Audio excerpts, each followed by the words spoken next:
John McCain's campaign for U.S. president was poised to leave behind the convention city's red, white, and blue bunting.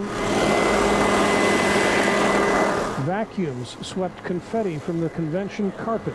The podium was set for the nominee with bright lights shining and balloons at the ready for the Republican Party's signature finale. John McCain. The candidate took the stage and told the partisan crowd he works for no party or special interest, but for the country. I will reach out my hand to anyone to help me get this country moving again. I have that record and the scars to prove it. Senator Obama does not. The senator refrained from personal attacks on his opponent, said he honored the Democrats' achievements, but sought to draw distinctions. I will keep taxes low and cut them where I can. My opponent will raise them. I will open new markets to our goods and services. My opponent will close them. I will cut government spending. He will increase it.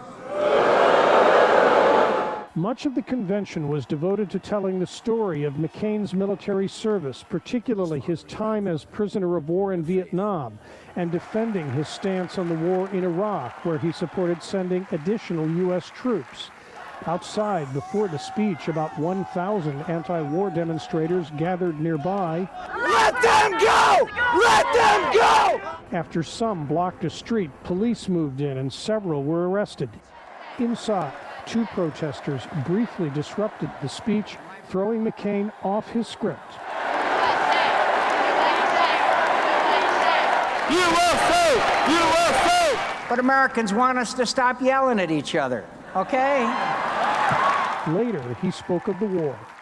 I fought for the right strategy and more troops in Iraq when it wasn't the popular thing to do. After a week of intense scrutiny of Sarah Palin, his choice for vice president, McCain brought cheers from the delegates when he said he could not wait to introduce the Alaska governor to Washington.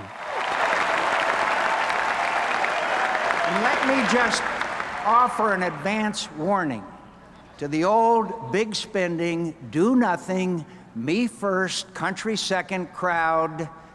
Change is coming. Republicans in the hall had reacted enthusiastically to the first woman their party has nominated for vice president and to her speech. But as the ticket now moves to the general election, the publisher of a nonpartisan political newsletter, Stuart Rothenberg, said Palin has not yet been tested.